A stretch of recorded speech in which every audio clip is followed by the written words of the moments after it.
What's up? My name is Ian. I work by teaching people how to speak in English.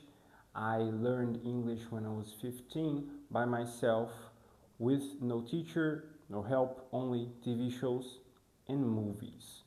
Now, if you're here in this video, you're probably trying to learn English for many years, but you still can't talk. Am I right? Or you are considering learning English, but you want a method. So in this video, I'll do two things. First, tell you why you should not study English. And second, a perspective change that might help you learn English without studying. Então, primeira coisa de tudo, por que você não deveria estudar inglês? Esse estudar inglês é muito específico. Quando eu falo você não deveria estudar inglês, eu estou querendo dizer estudar do mesmo jeito que a gente estuda para uma prova, né? Sentar numa mesa, abrir um caderno, abrir um livro e anotar as coisas.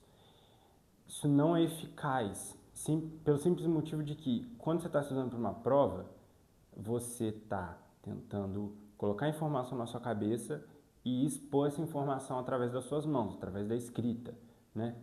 E isso cria uma conexão mente-mão. Só que quando você está querendo aprender inglês, o inglês é uma ferramenta de informação, ele não é exatamente matéria da escola. Então, o que você está tentando aprender aí não é uma conexão mente-mão, e sim uma conexão mente-boca, que é totalmente diferente. Ela precisa de outros estímulos, ela precisa de outros exercícios. Então, se você chega na ideia de aprender inglês por estudo, você está partindo do lugar errado, ok? Você deve aprender inglês por imersão, você deve aprender inglês por vivência. Você tem que entender que você não está querendo aprender uma matéria para fazer uma prova, você está querendo aprender uma ferramenta de comunicação, que ela é muito mais maleável do que a matéria que se aprende, as informações que se aprende para fazer uma prova, certo? Então, esse é o primeiro erro, assim. Você não precisa estudar inglês necessariamente. Você não deve estudar inglês. Por quê? Pelo mesmo motivo que, se você curte ir na academia, se você curte levantar peso, é uma comparação meio bruta. Você não ganha massa muscular assistindo tutorial de vídeo no YouTube dos caras malhando, falando sobre excêntrica, falando sobre progressão de carga. Não é isso que faz você ficar maior, né? Ou mais forte. É o fato de você ir para a academia e aplicar aqueles conceitos na prática. O estudo de uma outra língua, independente de que língua seja, mas nesse caso o inglês, é exatamente isso. Não adianta você ficar escutando pessoas falar de regras gramaticais, sendo que você não vai atrás de falar, de treinar sua boca, de expandir seu vocabulário, de construir frases, de perceber padrões na língua. Nada disso, de vídeo no YouTube, vai fazer você falar inglês. Eles podem te dar uma perspectiva para que você aplique quando você estiver consumindo e quando você estiver produzindo. Agora, aprender inglês mesmo é na prática. Não tem como não ser na prática. E aí o que me leva ao meu segundo ponto, que é uma perspectiva que pode alterar o jeito com que você passe a enxergar o inglês e a estudar o inglês. Como ele é uma ferramenta de comunicação, ele é uma coisa muito prática, certo? Então, se ele é uma coisa muito prática, se o seu interesse é falar e entender inglês, você não deveria estar preocupado em entender regra gramatical no início. Você deveria estar preocupado em entender coisas pela praticidade delas. Então, sempre que você vê uma frase, que você escutar alguma coisa em inglês, você deve se perguntar duas coisas. Como eu faço isso, ou seja, os elementos que caracterizam esse tipo de frase e para que eu uso isso. E nunca por que é assim. Eu tenho muitos alunos que eles começam no porquê. Professor, por que é assim? E eu explico por que é assim, mas no final da explicação eu falo, cara, não se preocupa com o porquê, ok? Esse porquê, essa necessidade de saber o porquê é o seu cérebro tentando encaixar a língua que você está tentando aprender na sua língua matriz. Isso não rola, é como você tentar encaixar um quadrado dentro de um círculo.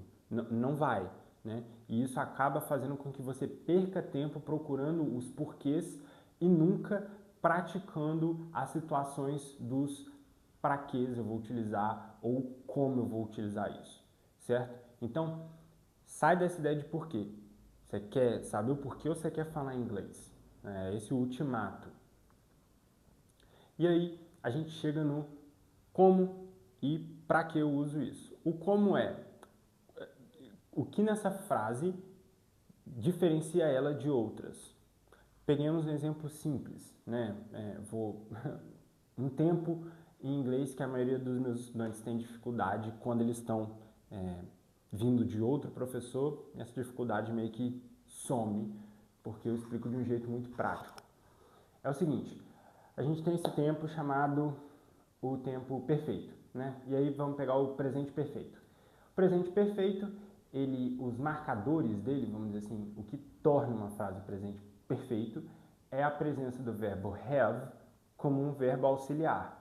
Ele não vai ter, para mim e para você que falamos português, valor de tradução nenhum.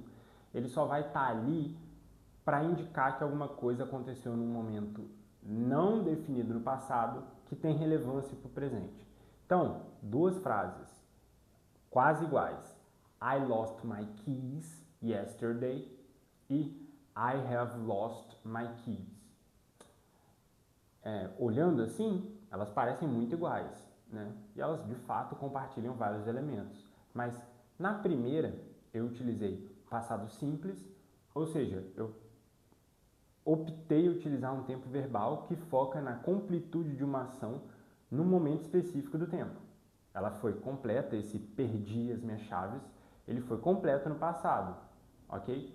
Na segunda, que eu estou usando o presente perfeito, esse have aí, ele está conectando o passado, eu perdi as minhas chaves no momento do passado, mas mais importante ainda, ele tem relevante para agora, ele tem relevância para o presente, no sentido de que eu ainda não encontrei elas.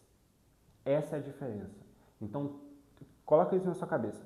Toda vez que você vê uma informação em inglês, você vai perguntar como essa pessoa construiu essa informação, nesse caso aqui, utilizando o verbo have como auxiliar, e para quê? O para quê é simples.